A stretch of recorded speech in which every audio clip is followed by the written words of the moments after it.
much, Dr. Thank you so much, Dr. Jallim-hall. Good afternoon, everybody. I'm Dr. Wendy Cotton, serving as the co-chairperson of the advisory committee for today's dissertation defense. Kindly ensure your cell phones are on vibrate mode and please mute your Zoom microphones. It is important to note that this session is being recorded. The purpose of today's defense is to give the doctoral candidate an opportunity to present her research, demonstrating a thorough understanding of the subject matter. This presentation will allow her to articulate each aspect of her research process, fulfilling the academic requirements for the Doctor of Philosophy degree. The university committee selection process involves a collaborative consultation between the student, the advisory committee, and the chair of the dissertation.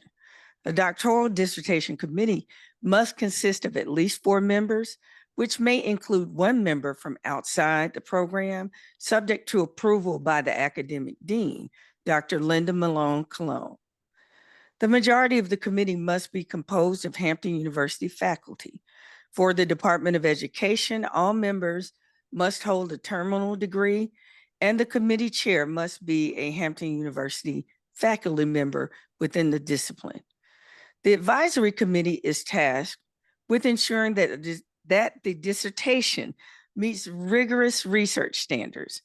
We are responsible for approving the research topic and methodology, and we meticulously review and provide detailed feedback on manuscript drafts, assessing the validity and quality of data and evidence presented. Our collective efforts ensures that the candidate is thoroughly prepared for the oral examination and defense of her research. Before proceeding further, we'd like to take a moment to express our sincere gratitude to the committee for their dedicated efforts, valuable insights, and unwavering commitment to supervising this research.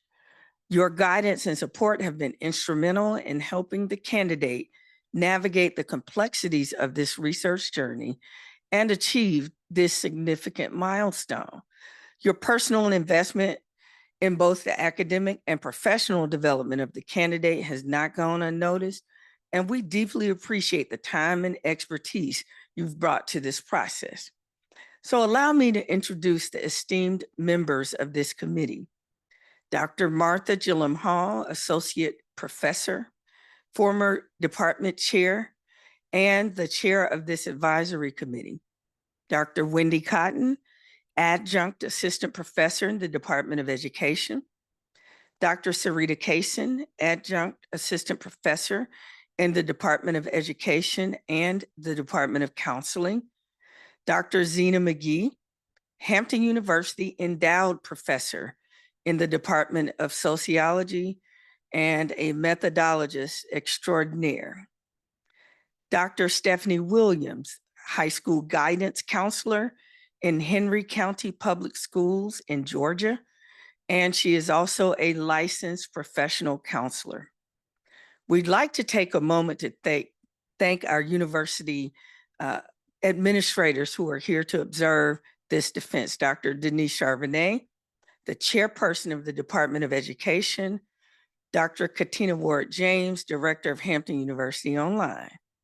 Other guests, cohort members, candidates, and students, thank you for joining us. So before I introduce the candidate, I'd like to take a few moments to review the process of the oral defense of the dissertation research. The candidate will begin the formal defense and examination by introducing herself and providing an overview of her academic and professional credentials. Following the introduction, she will present her research, focusing on its relevance and significance. The presentation will cover key elements such as the introduction, statement of the problem, research methodology, the findings, and implications for future research. After the candidate's presentation, the co-chair will invite questions from the committee members, and at my discretion, questions may also be accepted from university administrators, guests, and members of the audience. Once the oral defense and examination have concluded, guests should remain in the main room with the candidate while the advisory committee deliberates in a separate room. During this time, the committee will evaluate the candidate's performance on the examination. The final outcome will then be communicated to the candidate as well as to Hampton University online, the Department of Education, and the School of Liberal Arts and Education. Depending on the committee's decision, the candidate will be required to follow Hampton University's established guidelines to complete the final steps necessary for the degree. Colleagues and guests, it is my distinct pleasure to present to you Ms. Keia Farr. Ms. Farr? Thank you, Dr. Cotton.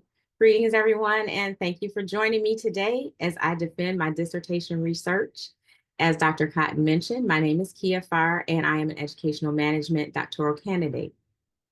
I would like to take this opportunity to extend my heartfelt thank you to my dissertation advisory committee led by Dr. Martha jallim-hall, Dr. Wendy Cotton, Dr. Sarita Kaysen, Dr. Zena T. McGee, and Dr. Stephanie Williams.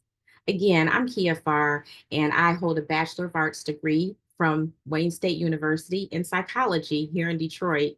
I also hold a master's degree in educational psychology from the University of Nevada, Las Vegas. My background includes work as a K-12 educator and school counselor. Several years ago, my husband, Mark, and I founded Genesis Youth Services, which is a nonprofit serving at-risk youth and survivors of human trafficking.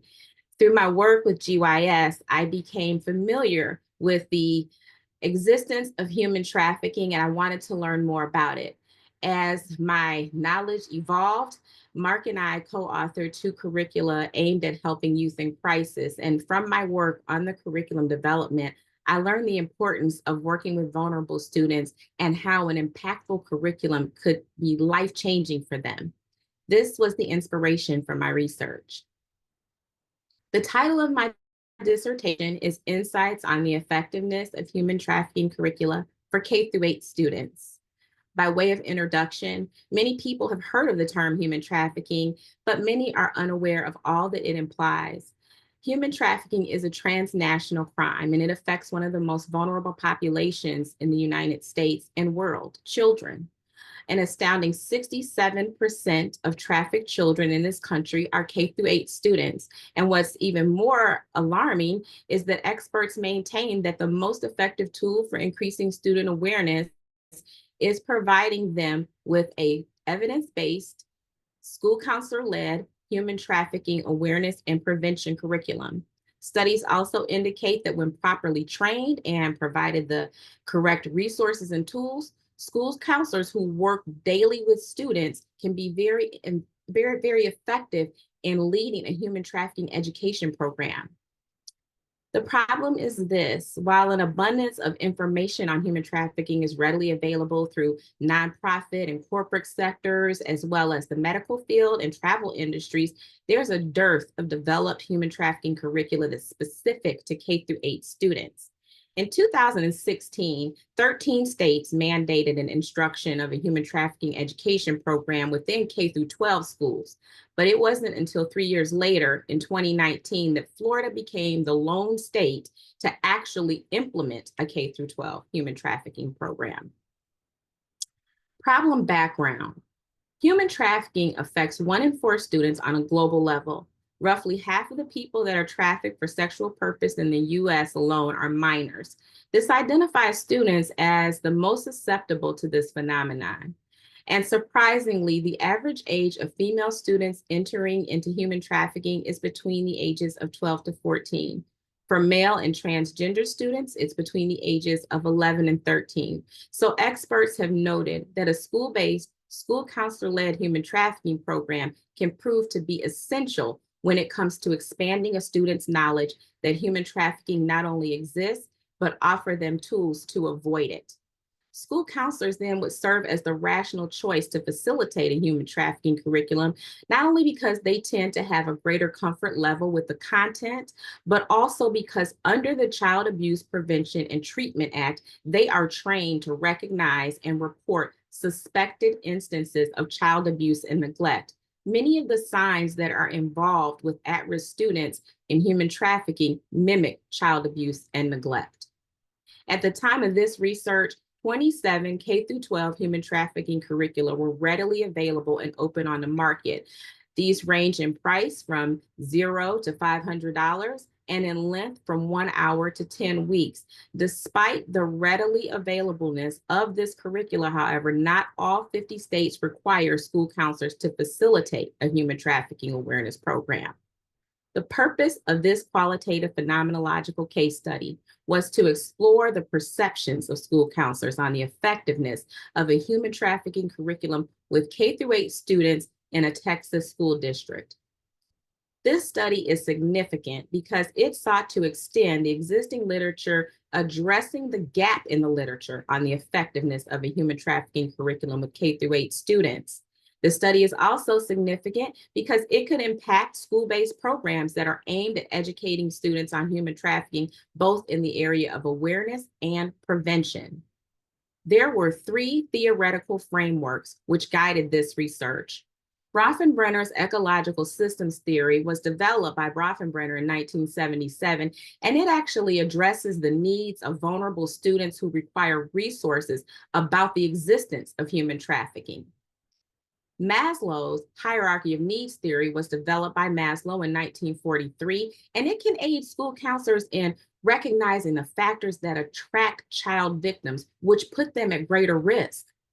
ACEs, which is the adverse child theory, also speaks to the vulnerability of Black and Brown children when it comes to sex trafficking. And I have a few diagrams here that will identify this at a greater level. When it comes to ACEs, we are looking here at the vulnerability of Black and Brown students as it relates to specific variables such as poverty, bullying, deportation, and racism. When we take a look at Maslow's, there is a unique level of safety.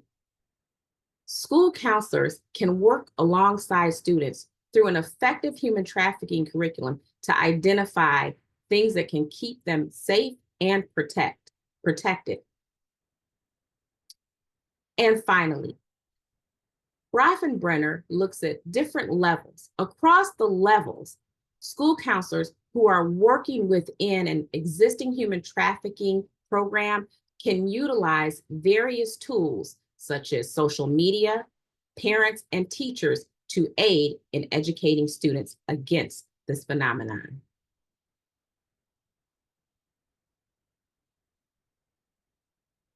Limitations and delimitations. Limitations refers to constraints placed on a study that are outside of the researcher's influence. In this instance, the study was limited to 7 sites within the western region of Texas and included the viewpoints of pedagogical staff at those locations. Delimitations identifies the boundaries that the researcher has chosen to intentionally create. And in this case, K-8 school counselors at those 7 sites were the participants. No other schools were incorporated. There are many operational terms when it comes to human trafficking, but for the purposes of this research, 4 were selected. Child sex trafficking refers to the recruitment or soliciting of a minor for commercial sex act. Commercial sexual exploitation of children encompasses the sexual exploitation of a minor for monetary gain.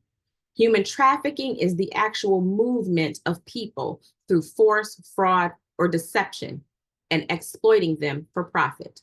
Sex trafficking encompasses the range of activities that are involved when a trafficker uses force, fraud, or coercion to compel another person to engage in a commercial sex act and causes a child to engage in a commercial sex act.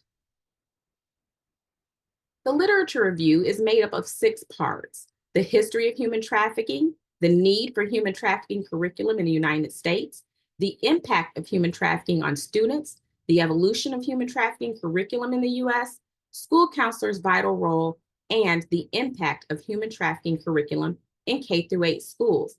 I will now provide a brief overview of each. The history of human trafficking is directly linked to the slave trade in Africa, which actually constituted the first known instance of human trafficking. During the 1800s, both the British and American governments prohibited slavery. However, there was no international legal institution in place. So with no guardrails, there was nothing to protect minors against this being enforced. The White Slave Trade Agreement followed the White Slave Trafficking Act in the 1900s, again, suppressing human trafficking, but offering no help for anyone under the age of 18. So over time, 510 documented human trafficking routes have emerged across the globe, making it effortless for a trafficker to move people internationally and making it even easier for students to fall prey. The need for human trafficking curriculum in the United States has increased significantly due to the growing instances of Latino immigrants and resident minors engaging in child sex trafficking. This group of highly marginalized students has become more and more an easy target for traffickers because of their search for a better life through education. In 2000, the Trafficking Victims Protection Act was passed by Congress. It made the U.S. Department of Education the primary federal agency that was tasked to create an anti-trafficking policy. And at that time, the goal was to safeguard school children. This was the precursor to California's Human Trafficking Prevention, Education, and Training Act, which occurred in 2017. And this groundbreaking legislation mandated the inclusion of a human trafficking curricula for students in grades 7 through 12. The impact of human trafficking on students was brought to the forefront in studies conducted in Florida by Dr. Joan Reed. Dr. Reed focused her attentions on Black and Brown female students, and she identified susceptibility of those students due to insufficient education, sexual and physical abuse, and poor decision-making on sexual matters. These factors were found to be further exacerbated depending upon a student's lifestyle in a low-income urban neighborhood or disadvantaged community. These same risk factors were found to be heightened when students engage with child welfare services and or the juvenile justice system. The evolution of human trafficking curriculum in the U.S. is characterized by numerous curricula that have already been developed and are being facilitated throughout ministries, nonprofit organizations, corporate sectors, law enforcement agencies even use them for training. However, experts note that the curriculum approval process for a public school district in the U.S. has a rigorous approval process, and this causes avoidable delays from the time that a school actually receives a curriculum to the time it actually instructs it, allowing room for students to become further exposed to the ails of human trafficking. In response to this challenge, however, K-8 schools throughout the U.S. have found a unique method for facilitating human trafficking curricula by connecting it to an issue of public health concern. Human trafficking by nature brings about infectious diseases. The connecting factor is that 1 out of 9 children in the United States is afforded healthcare through a school-based site. Therefore, human trafficking curricula are now being facilitated by school counselors in schools on their site under the umbrella of health education. While researchers note that there is no universal approach to human trafficking prevention education, there are some identified common components that are characteristic of most curricula. They include the definition of human trafficking, indicators of human trafficking, consequences of human trafficking, and they fall under the umbrella of the 3 Ps: protection, prevention, and prosecution. This leads us to the Protect, Prevention, Education curriculum. This curriculum has been in circulation for over a decade. During the time of this research, nearly 1 million students had been educated through this curricula and 150,000 adults. The K-8 curriculum is currently being facilitated throughout school districts in Michigan, California, Utah, and Texas. Some instruction is currently happening under the umbrella of health education as well. Their lessons are based on 3 components, which are personal boundaries, safety circles, and human trafficking key factors. The presentation of these lessons occur in 2 segments of 20 to 60-minute lessons and are accompanied by visual aids, worksheets, resources, and tip sheets for students. School counselors, therefore, play a vital role when it comes to human trafficking awareness for students. They actually hold a very discerning position whereby they can spot changes in daily behavior. Some of these changes are signs of underlying issues that a student is either susceptible or already engaged in human trafficking. And the impact of human trafficking curriculum in K-8 schools is significant based upon the findings that modern day school campuses actually serve as recruitment sites for traffickers. Traffickers are very savvy and they're known to entice students within their own comfort zone. So by engaging other students to help solicit their counterparts, traffickers have found a rich environment. But it is also a rich environment for human trafficking awareness education to be instructed, as revealed by one Texas-based study where student participants identified in their post surveys that they had acquired not only a greater understanding of human trafficking, but that they were provided tips on awareness when it comes to reaching out to local and state resources for reporting. This all occurred after they completed a school-based, school counselor-led program. This qualitative phenomenological case study explored counselors' insights on the effectiveness of human trafficking curricula for K-8 students. Phenomenological case research here was important for this study because it had an opportunity for the researcher to look at the lived experiences of the participating school counselors related to this phenomenon. A case study was particularly advantageous as well in the exploration of human trafficking educational programs because it allowed the researcher to really delve into the school counselors' processes. There were 3 research questions for this study, and they are: research question number 1, what are school counselors' perceptions of human trafficking curriculum? What are school counselors' perceptions of their abilities to facilitate a human trafficking curriculum? And research question number 3, what are school counselors' perceptions of the need to facilitate a human trafficking curriculum? The research setting took place at 7 Title I K-8 schools within the western region of Texas. The school district has 51 schools and services 47,204 students. They staff 134 full-time school counselors and 3 part-time school counselors. Many of the students in this district are immigrants and or from migrant families. 87.4% of the student body are Black and Brown, and 63.8% are at risk.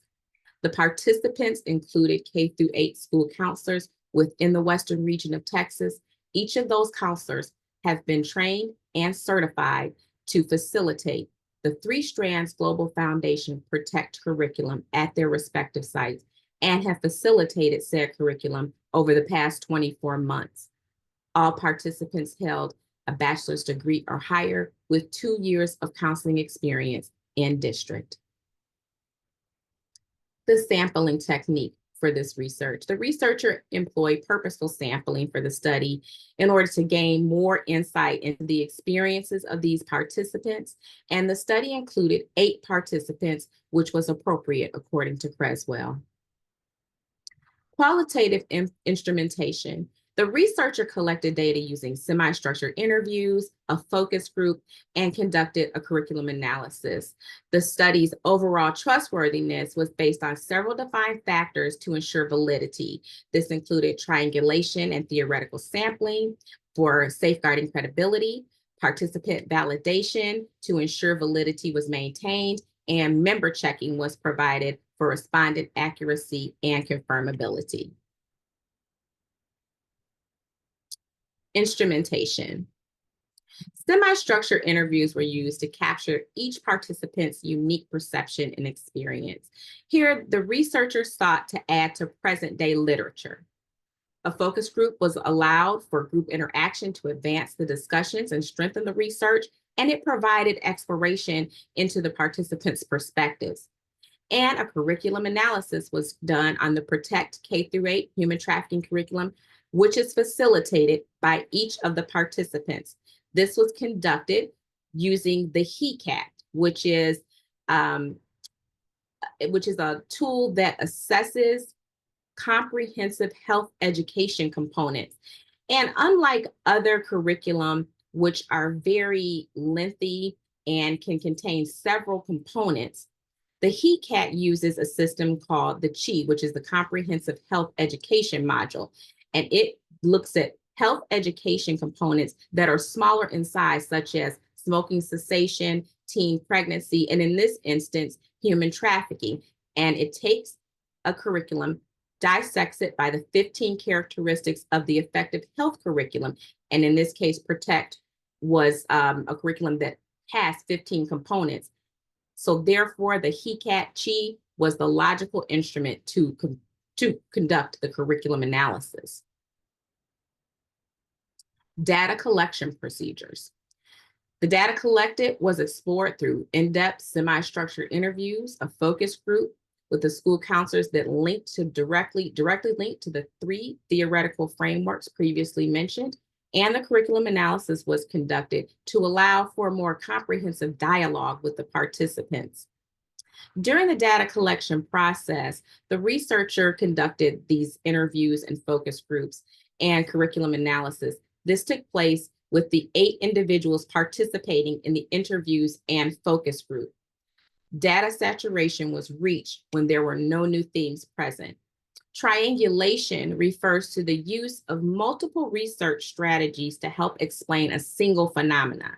The 3 triangulation data points for this study were theoretical frameworks, semi-structured interviews and focus group, and curriculum analysis. Triangulation was actually applied in this research by reviewing recordings and responses from interviews, coding, taking additional notes during the interviews, and member checking of the study results. Data analysis procedures. In order to maintain consistency and validity, the researcher employed Zoom and AI companion recording for the semi-structured interview and focus group. The computer-assisted qualitative software analysis, known as DEL, provided the thematic coding for the data. And the researcher relied upon the HECAT CHI module to conduct the curriculum analysis of the Protect K-8 curriculum. During coding, the researcher took notes to track emergent themes. Ethical considerations. Before commencement, the study underwent institutional review board approval from Hampton University, the selected school district, and each research site. To foster anonymity, the name and location of the school district, as well as all identifying information for the participants, was kept confidential. The researcher provided a gift card incentive to encourage participant commitment and prevent interview fatigue. The inclusion of participant voice and validation was performed to guarantee the credibility of all data collected. Research findings. I'm now happy to share my research with you.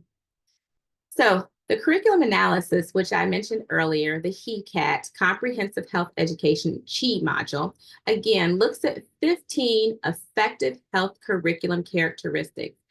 Here before you are the 15 curriculum components for the Protect curriculum. And a few that I want to highlight are vulnerability, online safety, safety planning, national reporting resources, child abuse, and human trafficking. These components will vary from curriculum to curriculum, but the CHI module takes each one of these and compares it up against the HECAT standard, and from there, an effectiveness score is developed.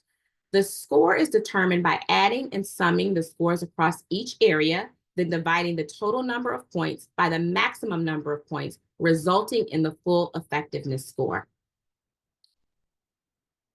Once the curriculum analysis was completed, these are the 8 fundamental areas that the CHI scores it against. The Protect curriculum received a 35 out of 95 total effectiveness score, by way of percentage, a 90% on a 100% scale. Emergent themes. There were 4 themes that emerged from this data analysis: raising awareness, need for ongoing training, educating everyone, and effective facilitation strategies. Summary of findings. Research question 1 asked, what are school counselors' perceptions of a human trafficking curriculum?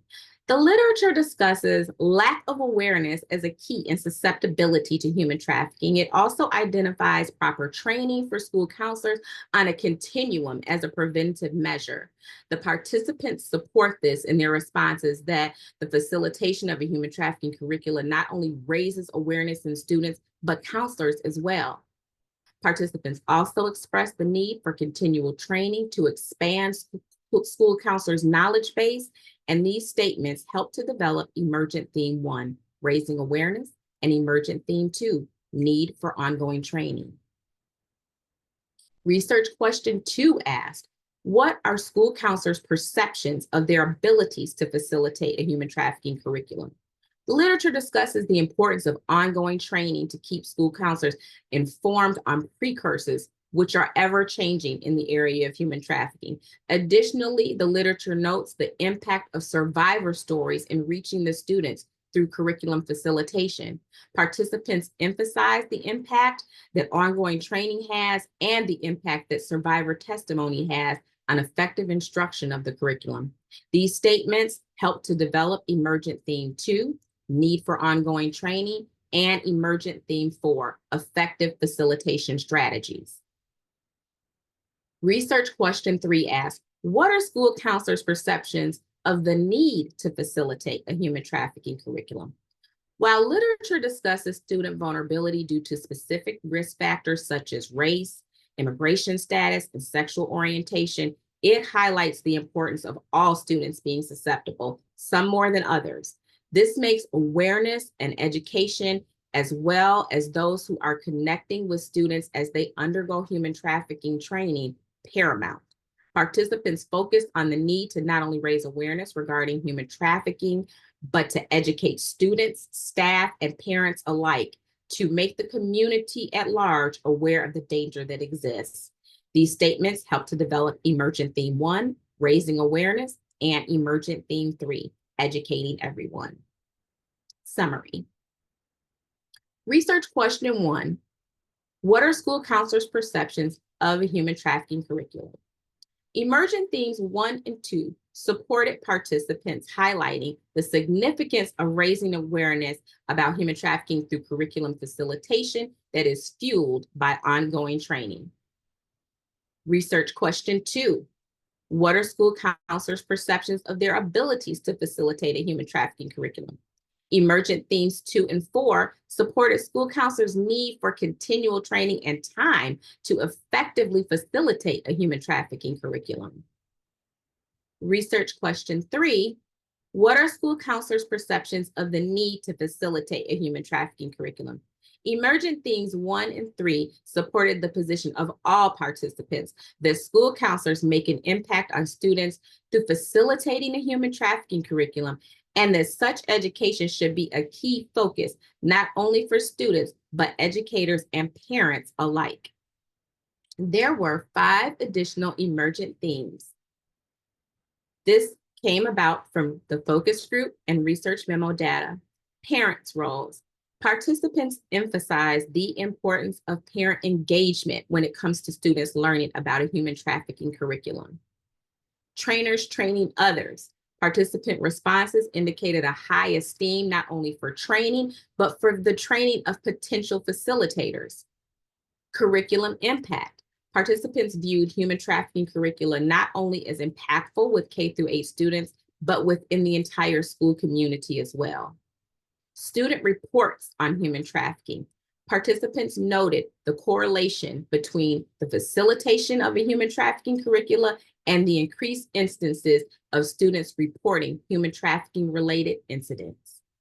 Curriculum effectiveness.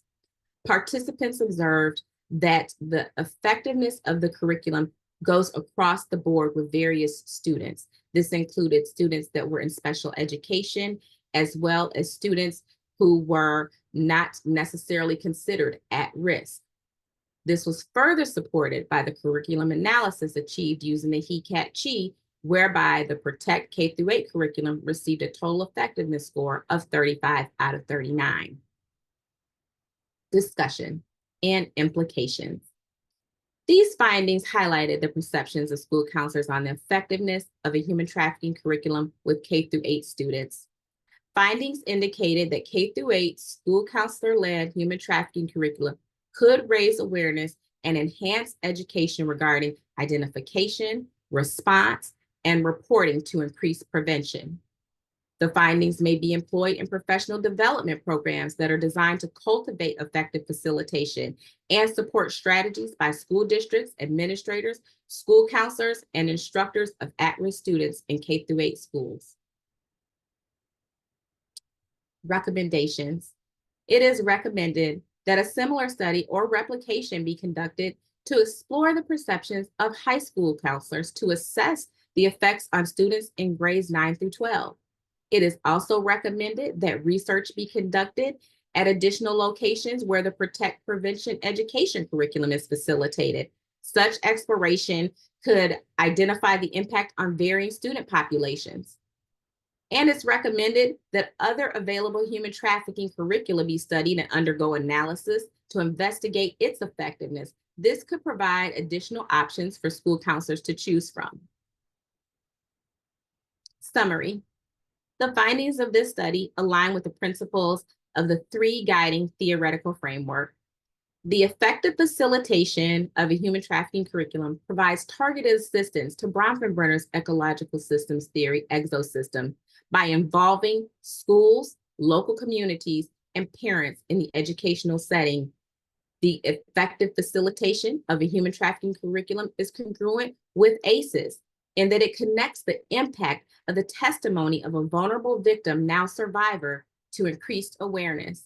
And finally, the effective facilitation of a human trafficking curriculum is consistent with Maslow's hierarchy of needs in that it diminishes the reach of traffickers by empowering students with knowledge that promotes reporting, increases awareness, and provides for safety and survival. Findings from this study are consistent with best practices for serving vulnerable and marginalized students in current literature, and findings of this study might benefit school districts, administrators, and school counselors in the professional development of teachers and staff regarding human trafficking programs. Here's an abbreviated list of my references. The full list is provided in the dissertation. I will now welcome Dr. Wendy Cotton, dissertation co-chair, to moderate the question and answer session. Thank you so much for attending. Thank you, Ms. Farr, for an outstanding presentation of your research and your findings. Your work clearly demonstrates a deep understanding of your subject matter and an impressive command of the research process. So congratulations on your progress this far. Thank you. You're welcome. Now, we will accept questions from the audience.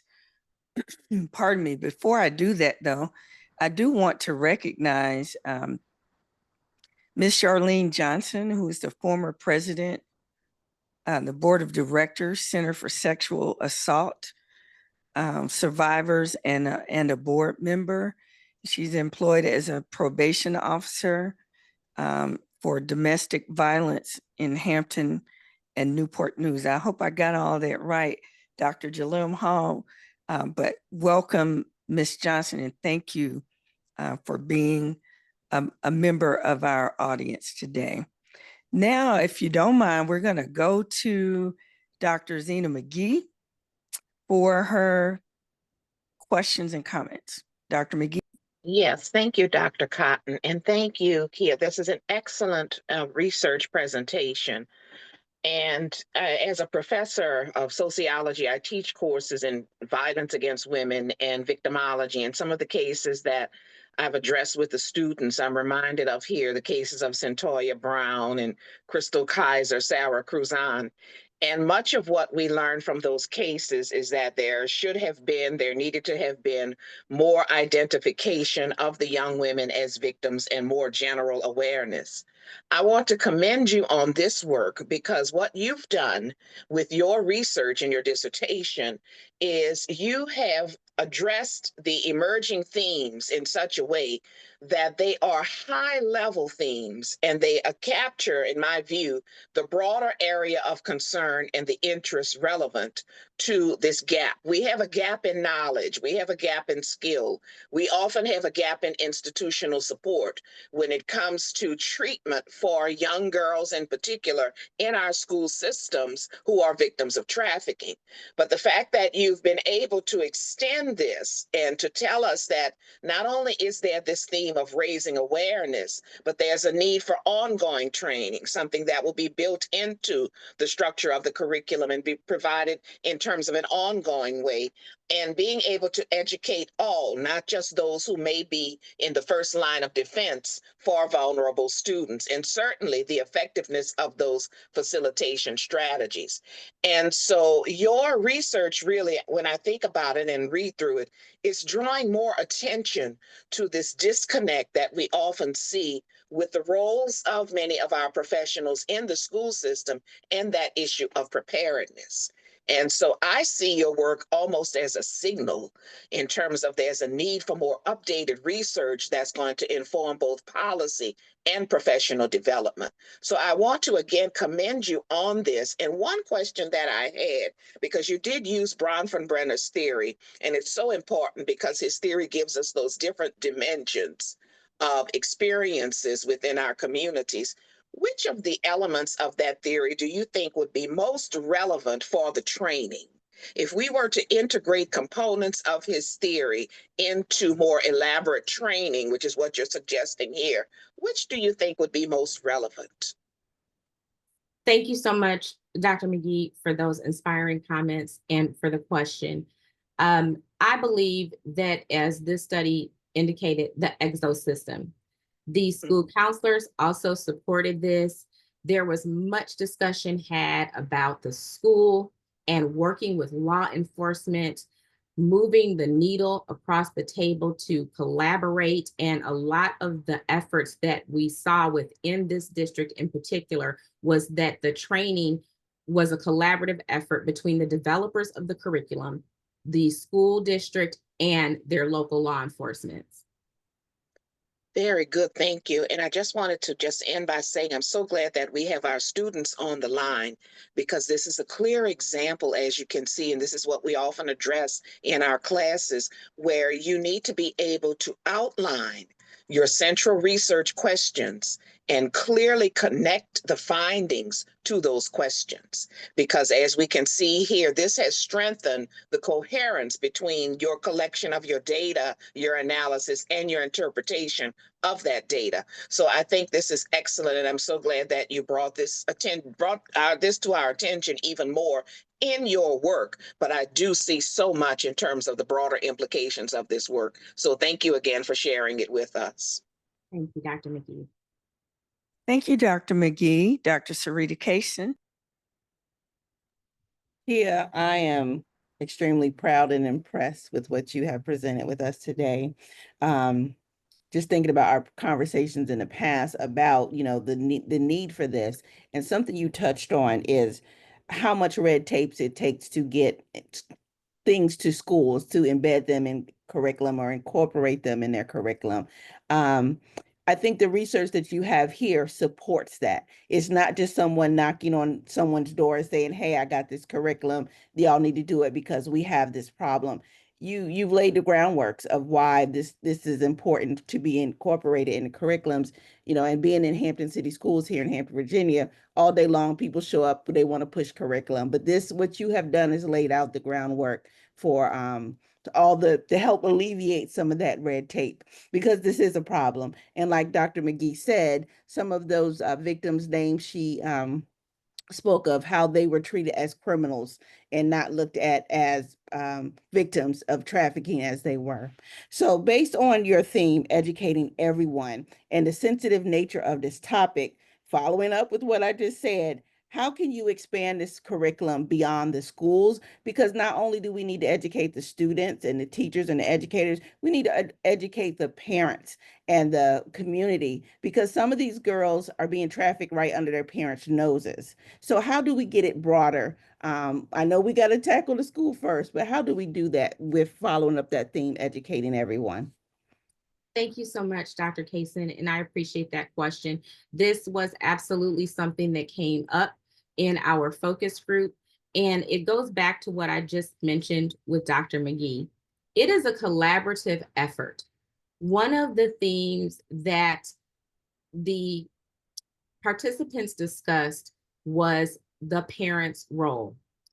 The parents have to be engaged, and this is such a taboo subject. People do not feel comfortable talking about it.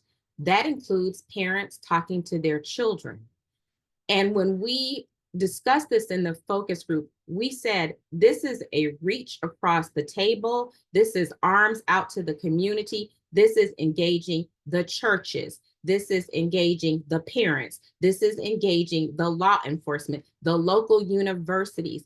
It really takes a village to get this message across, and it's going to take people working together. And to really get back to the key here, it is going to take legislation. 2 senators introduced a human trafficking bill in 2021, and it is still, as recently as this morning at 10:05 a.m., sitting in the introduction phase. This is not moving anywhere. And in order to get the ball rolling, the topic has to become less taboo. How do you make a topic less taboo? You talk about it. The biggest tool that is working to the advantage of a human trafficker right now is ignorance. That people are ignorant to it and they don't want to discuss it. But the more we see a locking of arms between legislation, lawmakers, law enforcement, the school administrators, because we have to keep in mind, some of the schools don't even want the content in the schools. But once everyone is in tandem and there is a reach to the pastors, to the teachers, to the counselors, the more we can get people talking and the more we can get awareness and prevention out. Thank you for that. The other thing is just a comment, and like was mentioned earlier, I'm glad the students are on. So many times students will say they did a document review, or they took the documents. I love the fact that you had a tool to assist you with the HECAT. I think I said that wrong, but Yes, you had something, there we go, to help you and score it. And that definitely strengthens and validates your data. So very impressed with that you had a tool to help you go over that curriculum. Again, very impressed, very proud. And with that, Dr. Cotton, I am complete. Thank you. Thank you so much, Dr. Kaysen. Now we're going to go to Dr. Stephanie Williams, our content expert. She is not only a high school counselor by trade, but also a licensed professional counselor. So Dr. Williams, your comments and questions, please. Hello, Keia. First of all, let me say I am so extremely proud of this work. And I want to say thank you for the service that you and your husband do for the community working with this population. One of the things, I'm in the state of Georgia, and on the high school level, we are mandated by providing this curriculum. We train the teachers, and then the teachers deliver to the students. And it's like a one-day event where this is what our focus is. But what I love about your work and the curriculum is that it breaks down stereotypes. One, that only men are perpetrators. It gets that message out.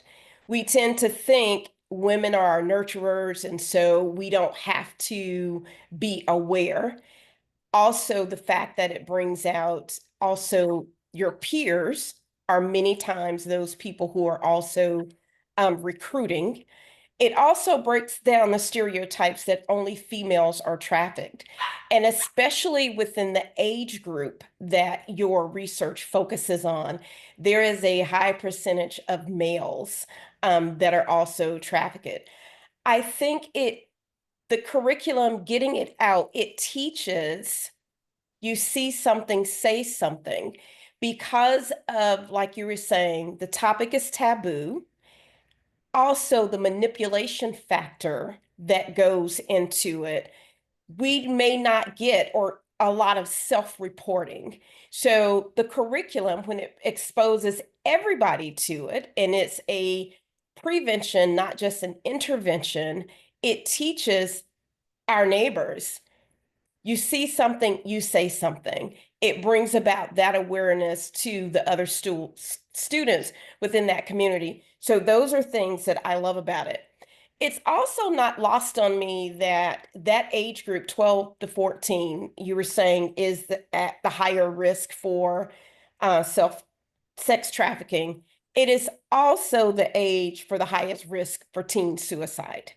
And so I really like to see in trying to, again, being that it's taboo and they may not want to talk about that, if it was linked and seeing what research is out there among that age group, again, because that is also the age group for the highest risk of teen suicide, where does that meet the road? And is that a way, bringing in that component to get it to open the eyes more, to make a way, a vehicle for getting this curriculum in schools more? And I do know there are several of the curriculums, it gives the parents an opportunity to opt out.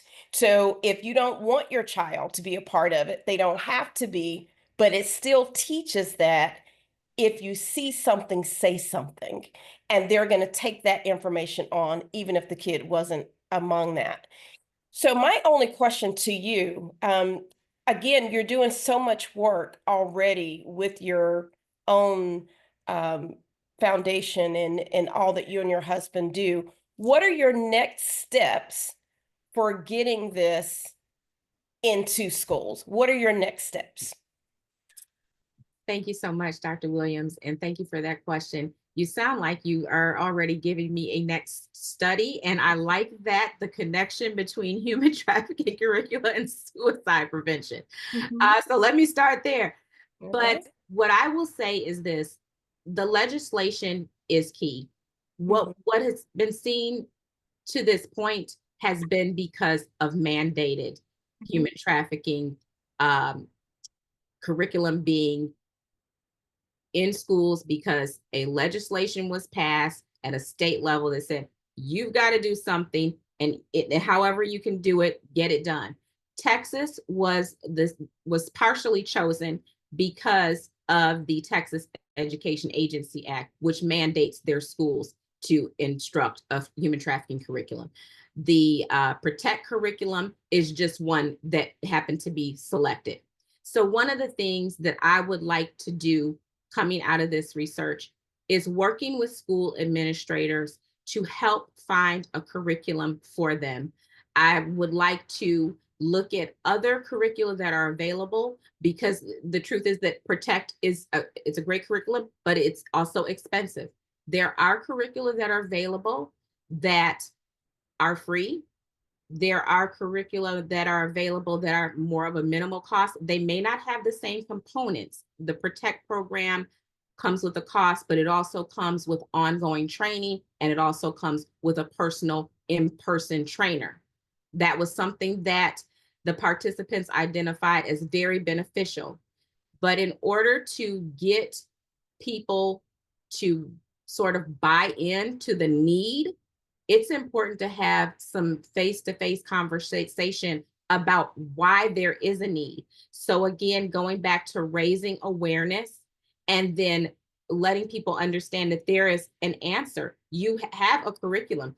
there are more curriculum that are tried, tested, and proven through a curriculum analysis tool or some other baseline method of proving, of being tried, tested, and proven. So I would like to be able to take this research and work with school districts, school administrators, and find a tool that is befitting their student population and their demographic and help them to get it implemented. Awesome. Awesome. Thank you. Thank you. Thank you, Dr. Williams. Ms. Farr, Keia, Yes. you did a phenomenal job. I've said that already. So very proud of your progress thus far. So talk to me first about it. Let me just take a point of personal privilege to recognize my colleagues and peers, some of them from the School of Religion, and I invited them to see you present because we are studying qualitative research methods. And I thought yours would be a good one for them to see. So what, on the back of that, piggybacking off of that, what made this research problem, in your opinion, best suited for qualitative research rather than quantitative? Because I'm sure at some point I tried to steer you over towards quantitative research, but why did you stick with qualitative? So thank you for that question, Dr. Cotton. And I just have to say that I really would not have had this particular research any other way. This was research that required me digging in with this intimate group of counselors who have a very unique experience with this phenomenon. And I had to look at their lived experience. I had to get an understanding of what they are going through on a daily basis. The district is unique. They are a border state. Literally during one of the semi-structured interviews, they had an ICE group emerging on the school. You could hear the alarm sounding in the background, and the counselor said, I have to go. I'll get back to you. And she called me and she was in tears because she said, this is an everyday experience that we are going through. Texas has a particular law that allows children to cross the border and they can go to school there and they can be immigrants. They are dealing with human trafficking on a day-to-day basis. They won't even travel with books because traffickers will try to give them things and move it into Texas. And so this research was one that allowed me to get in the trenches with this group of 8 participants and get an understanding for what they deal with on a daily basis. I can see it expanding later into a quantitative research. I even considered that for looking at some of the areas where Protect is taught, where there would be, a larger pool of counselors, perhaps in Utah. But for this particular study, for this particular group, at this particular time, it needed to be qualitative. And so you kind of stepped on my second question, which is, you already answered it, but what was the benefit of the case study research design over some of the other qualitative designs? Could you have gotten answers to your research questions using any of the other qualitative research designs? Why is case study the method you decided to go, the design you decided to go with? I decided to go the case study route because this is a unique phenomenon. This is an ever-changing phenomenon. Throughout this study, one of the things that one of the school counselors mentioned was, we can't even get an accurate account of how many students are trafficked within this district because it's happening all the time.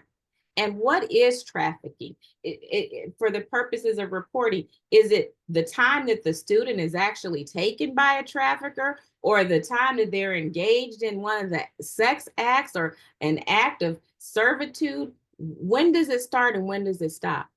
And so looking at this through retrospect, as I said, I probably could have gotten to results. I don't know that the results would have been as rich as they ended up being if I had have gone another route. And so I stand by that. Okay, stand by it then. I love it. I just want to hear your justification for it. And of course, there's always room to expand your research to other methodologies. And I'm sure you addressed that in your recommendations for future research. But thank you so much. So with this, I am going to turn it over to the chair of this research study, Dr. Martha jallim-hall. Thank you. Thank you so much, Dr. Cotton. What can I say? This has been an insightful, powerful, educational presentation of your research study. And I am just so elated to see this come through fruition. And I think so many wonderful questions have been asked about the methodology, implications for further research. But I wanted to ask you just one question, and that yield some of my time to some other colleagues. Based on the work that you're currently doing and based on your interest in this topic, did you find anything surprising in your findings? Yes.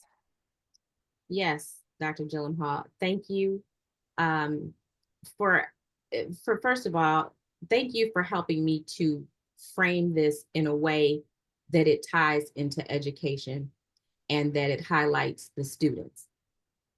And one of the things that was surprising most from this was the fact that these trained, effective school counselors got to the focus group and unanimously all indicated that they do not feel comfortable training another school counselor or educator on this curriculum, or any curriculum for that matter.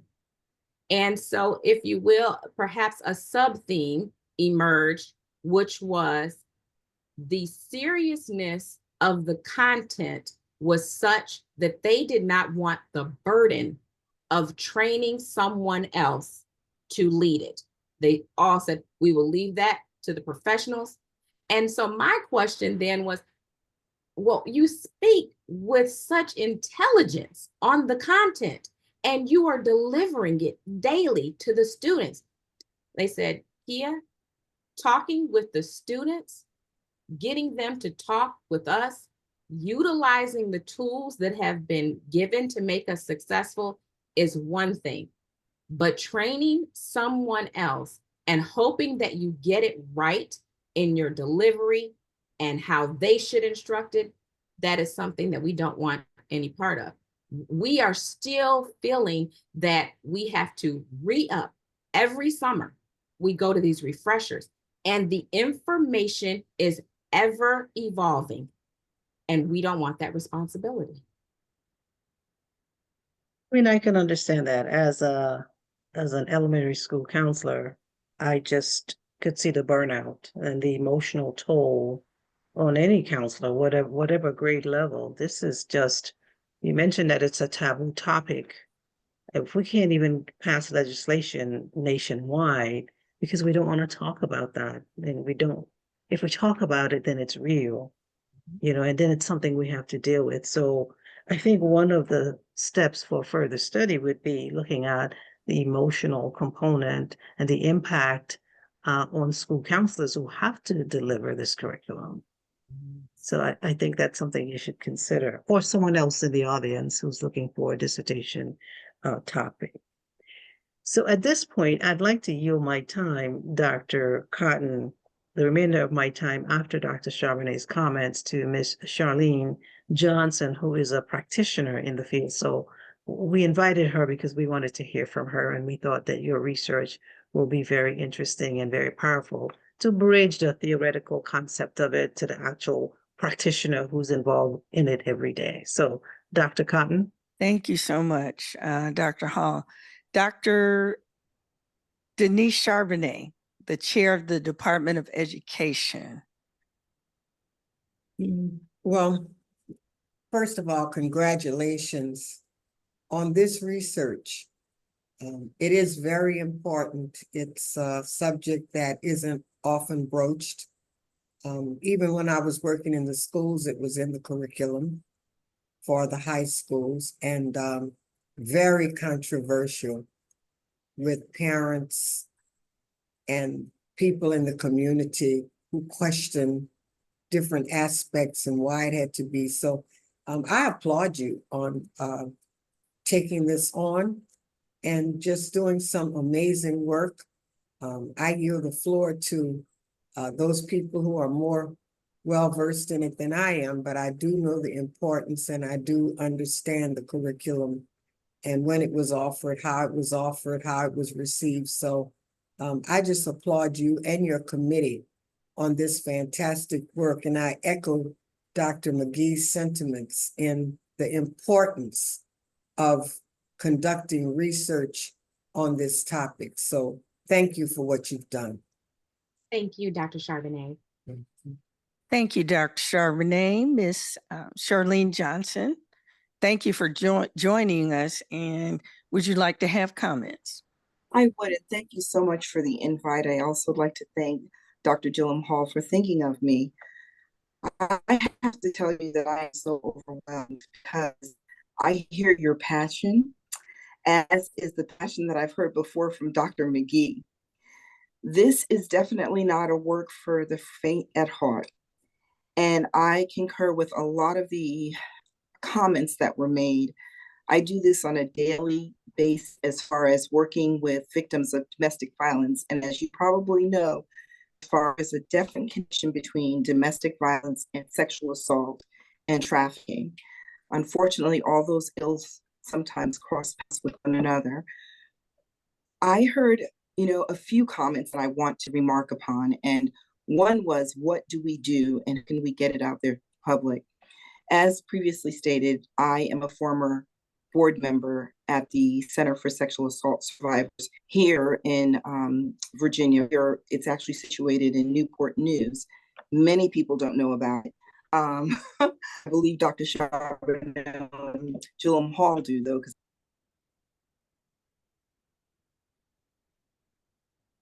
I think we yeah, we may have lost her. coincidentally, Dr. Cotton, I used to work there back in 99. Did you? My Okay. apologies. I got disconnected.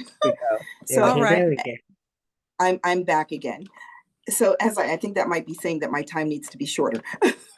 So as I was saying, I've had the privilege of sharing conversation with both Dr.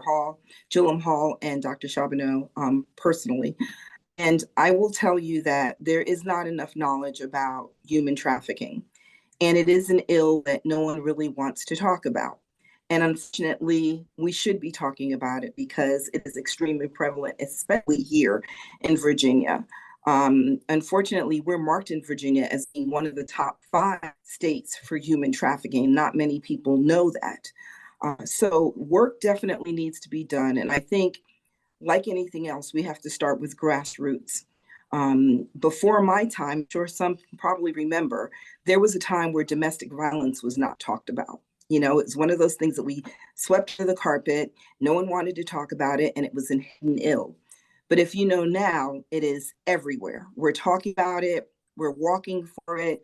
We're doing all kinds of different trainings on domestic.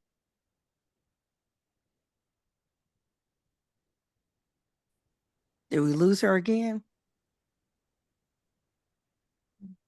I think we did. Again, my apologies. I'm not sure why I keep getting disconnected. So I'm going to go ahead and wrap up quickly and just say congratulations to you on all that you're doing, your passion. As I mentioned, Dr. Zena McGee. I had the privilege of hearing her at a recent event that was hosted by a friend of mine, Gayleen Knoyton, and I wanted to catch up with Dr. McGee, hear the passion. So the work definitely needs to continue. I applaud you in doing what you've done. I hope that you can come to Virginia and we can meet so we can spend more time talking about this. And again, I think that in order for us to move trafficking forward and let it be known and have people understand and work towards the efforts of eradicating it, we have to start at the grassroots. And so we have to get out there. We have to talk about it. I give a shameless plug.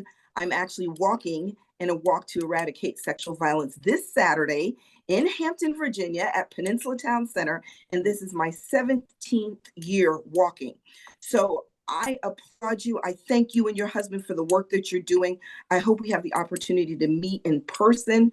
And again, thank you so much for all of the doctors that are on the call that have given me the opportunity to say a couple things to Ms. Farr. Again, Dr. Thank you for inviting me. And I will be happy to share my contact information, or shall I say Dr. jallim-hall has it. Congratulations to you on your presentation, and let's do connect. Yes, let's do. Thank you so much for attending, Ms. Johnson. I appreciate those comments. And Ms. Johnson, she will be here for commencement Yes. in a few weeks. So you will have the opportunity to meet her then if schedule permits. Is there anyone else, Dr. jallim-hall? Dr. Johnson, I know that I can see you're driving, so I'm not going to ask her to speak. Yeah, she put her picture up. So I think that wraps it. Oh, is Dr. Johnson, can you talk? Yes. Okay. Yes. I am so excited to be in such a learning environment today. With this, I to have been in education this many years and never to have heard of the curriculum and the kinds of ages that they're dealing with, and the schools that these people are hanging around and the things they're doing. I'm just thankful that I can now share that information that I've learned from Keia's dissertation today with other educators so that they can now be on the lookout in the schools that I work in for these kinds of things, because it is a no conversation that people have. So thank you, Keia, for the work that you're doing, the work that you will continue to do. And thank you to the committee, because you all have really driven this into a new era. So thank you. I appreciate you. Thank you so much, Dr. Johnson. So colleagues and guests, and Dr. Katina Ward James, the director of Hampton University Online, she put her comments in the chat. She had to run. So colleagues and guests, this brings us, don't leave yet, hold on. I see some of y'all jumping off. Just wait just a few minutes, if you will. This brings us to the end of this portion of our of the candidate's examination. We ask that you remain in the main room with our candidate while the committee deliberates. And we should return very shortly, but you remain with the candidate and we will be back. This is your time to converse with her, ask her questions, congratulate her on her progress thus far. That's it. And so we'll be back. So you hang tight. And Dr. Devin Blackwell, where are you? I'm here, Dr. Cotton. Can I see your nice brown face, please? Thank you. All right, thank you. Dr. Devin Blackwell will be in charge. He's one of our newly minted PhDs, but he's going to moderate the main room while we deliberate. See you shortly. Thank you, Dr. Cotton. Thank you, Dr. Blackwell. Yes, Keia Farr, let me just tell you, I'll wait. I see there's a hand up. Ms. Andrews?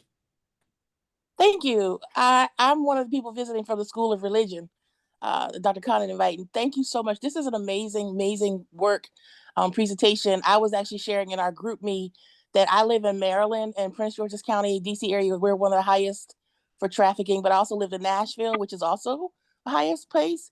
And I said to them, I shared with them that for the last 12 years, up until last year, Maryland had been trying to pass a law that would not, that because we had right now on the books, it was that middle school children caught in trafficking were treated as criminals and put in jail.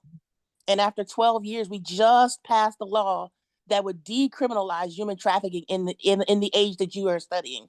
So it really was timely to see this. And I work with Advocacy and Action in the United Methodist Church here in this area. And I am looking forward to working and talking with you more about this, because that's what we're trying to bring about. Talking about the trafficking. We literally just had the AKAs and the links just did a human trafficking forum last Tuesday in Prince George's, because they said there's a new spike in trafficking here in the area.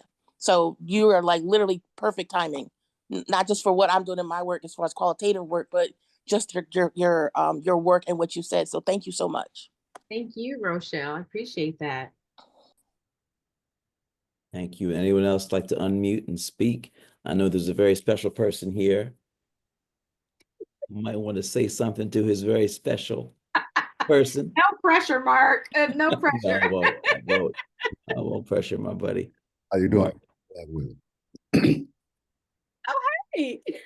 Hey, well, so I just wanted to say congratulations, and I did a spectacular job.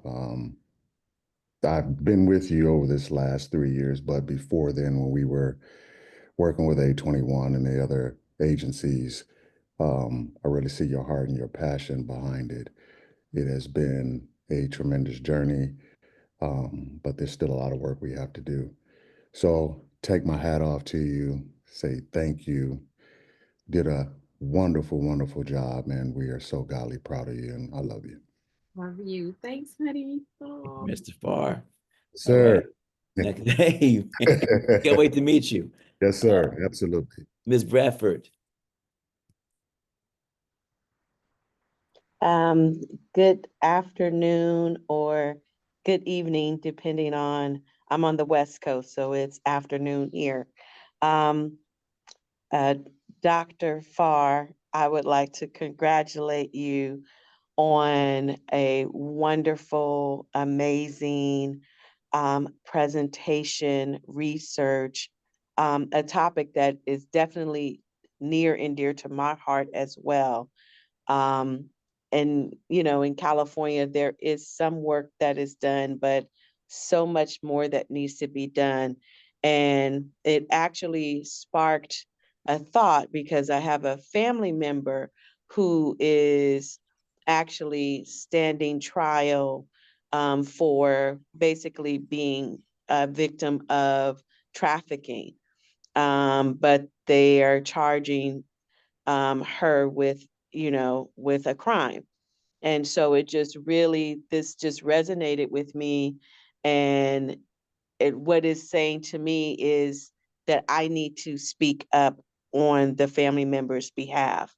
You know, we always want to accuse, we're quick to accuse, but to actually understand and have compassion for the fact that instead of victimizing, that they are actually a victim, you know. So I thank you and I appreciate you for this. And I also want to say, probably to your dear husband, that my mother is a Farr from Houston, Texas. So when I saw the name, I was like, a cousin, I must attend. So yes, thank you for representing the family well. Thank you, Ira. Thank you, Ms. Bradford. Dr. Farr. Dr. Blackwell, if I may. Yes, yes. I just want to say, as a lawyer, a former guidance counselor, and when I was in college a few years ago, just a few, and a member of Sexual Assault, the organization, I am most intrigued by this, and to hear about the victims being prosecuted. I feel like it's always been dear to my heart.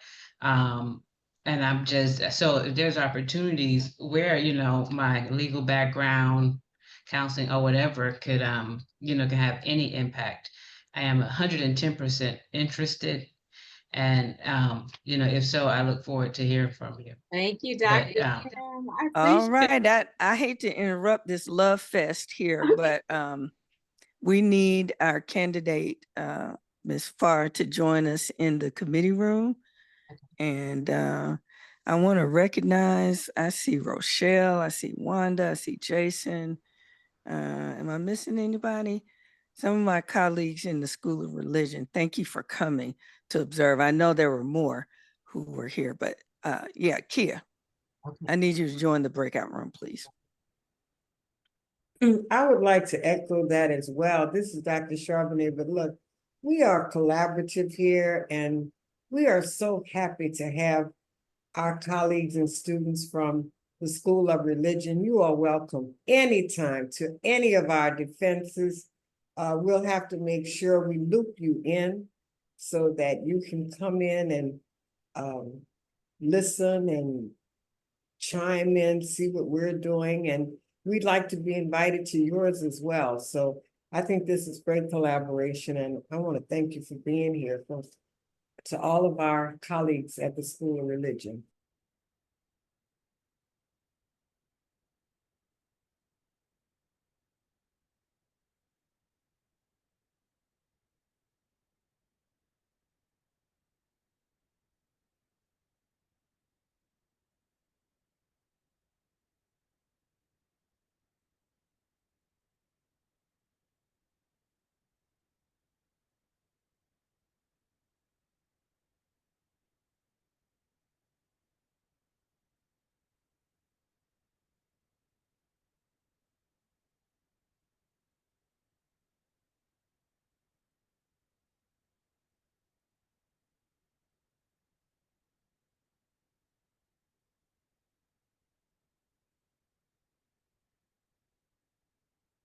It is radio silent.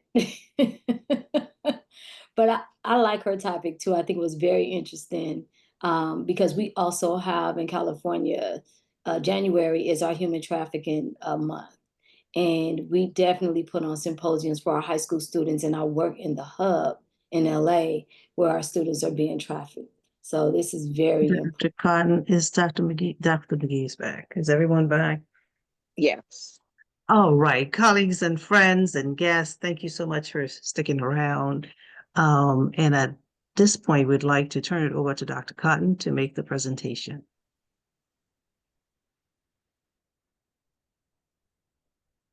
You're muted, Dr. Cotton. Muted. Colleagues and guests, we are pleased to present to you Dr. Keia Farr. Dr. Keia Farr, y'all give her some hearts and some claps and some love and all of that. We are very, very, very Dr. Keia Farr, we are so proud of you. Congratulations. And is there someone you want to, I see Mark is here and your mom is here. So they want to, we'll start. Where's Mark? Did he leave? No, there you are. Hi, Mark. Do you want to have comments, husband? Sure. Dr. Blackwell already put me on the spot, so I guess okay. But I'm going to do it you. again. But thank you, Dr. Cotton. I'm just so godly proud of her. It's been a long journey. She has worked tremendously hard. This is something that's near and dear and true to her heart. And I thank God for her each and every day. So proud of you, Keia. You did Dr. Farr. There you go. You did Put a handle on it. You did an amazing job, and I know that you're going to continue to do a great job in what God has called us to do in this field. So congratulations. Thanks, honey. Thank you. And we're waiting on you too, Mark. Don't think. Dr. Cotton, I've heard. Yeah. Come on. Yes, ma'am. Stop playing. Yes, ma'am. Miss Lonnie. Lainey, hi. Lainey. Can you hear me? Can everybody hear Yes, me? ma'am. Okay, good afternoon. I first and foremost want to acknowledge my father, my Heavenly Father, for just his mercy through this process. I'm sorry, I'm a little overwhelmed. Congratulations, Dr. Farr. This has been a journey. I can't go without acknowledging my son-in-law, Mark, has been a tremendous support to my daughter. And it wasn't easy, but as in everything with Keia, I am always humbled. I am always impressed, but I have to say that I am never surprised. And she's been like that since a little girl. So I'm just so godly proud. And son, she couldn't have done it without you. And that's just a fact. And to the names that I see now of all these very prominent professors and the support system around, I want to thank you all, because it's so wonderful to be able to put faces to these names that became household names when I would speak to my daughter. So I do want to thank you all so much for your support. And to Keia and Mark, I promise to keep the boys this weekend on one condition: while you all have your date night celebration, as long as son, you come back with some crab legs. So if you can promise that, we'll be good to go. But I do just want to thank you all so much. It's just for the support, Keia. I'm so proud of you, honey. God bless you. Thank you so much. And thank you all for allowing me this opportunity. I appreciate that. Thank And I you. do want to also, if I could, just say right quick congratulations to Devin, because Devin, I know you became a household name too. Yeah, congratulations. Thank you all. Appreciate it. Thank you. Thank you. Anyone else? I have Dr. Carla Pastel. Okay, that's what I thought. Okay.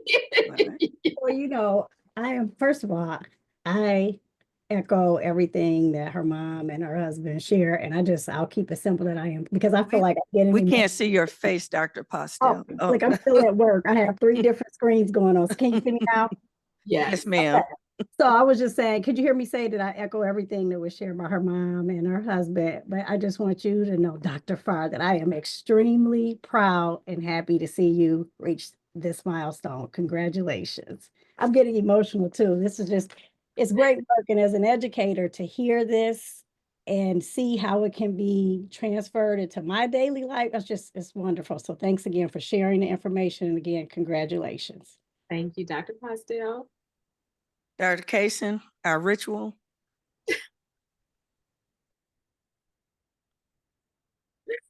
You ready? Dr. Williams, you got it in your phone too? So we now have you in our phone as Dr. Keia Farr. You have gone from being a PhD student to a member of the doctorally prepared. So you have earned some more letters today. Thank you, Lord. We thank you. We do. Thank you so much. At this point, any last words, Dr. Farr? I just would like to take a point of privilege to thank this esteemed committee. And I'm going to try to not get emotional. There were so many bumps in the road with this topic. And Dr. jallim-hall believed in me, and she believed in this topic. And the support in the late night calls, and Dr. Cotton and Dr. Kaysen just being there at every turn. Dr. McGee just instilling in me the importance of just saturating the data and making sure that it made sense. And then the professional expertise that Dr. Williams brought to the table, and being a counselor and putting that perspective has just been priceless.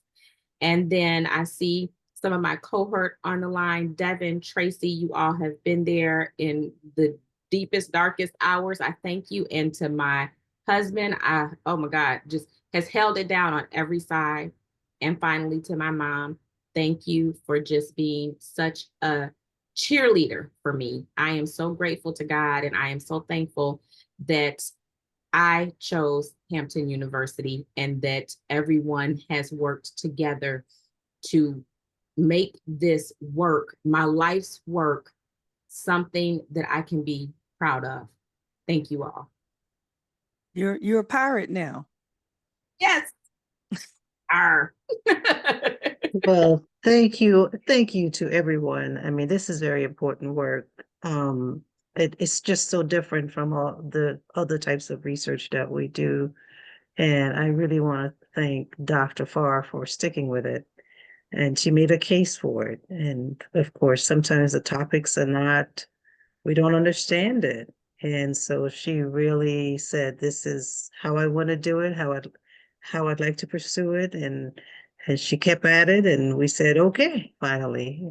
And so I want to thank all of you for coming and all of you for serving in her village, for supporting her. And this is very important. And so thank you all for sticking with us. And I'm really thankful again that you chose Hampton University. And so I can't wait to see all of you for graduation. Oh, So I know. I'm so excited. I'm very excited. So thank you to all the newly minted I doctors, know. We got Dr. some Blackwell, on Dr. here, Fordham, man. Dr. Coward. Oh my God, who am I missing? I Dr. think some of Farr. them left. Some of Yeah, them yeah. left. We had a full house. We Yeah, did. we So had a and full Dr. house. Owens as well. So thank you all so much. And so we have another meeting as we always do. We So do. we want to wish you a very good evening and we'll see you tomorrow. Thank you All all. right. Goodbye, Thank you, everyone. Dr. McGee. Thank you. Thank you, everybody, for coming. Bye-bye.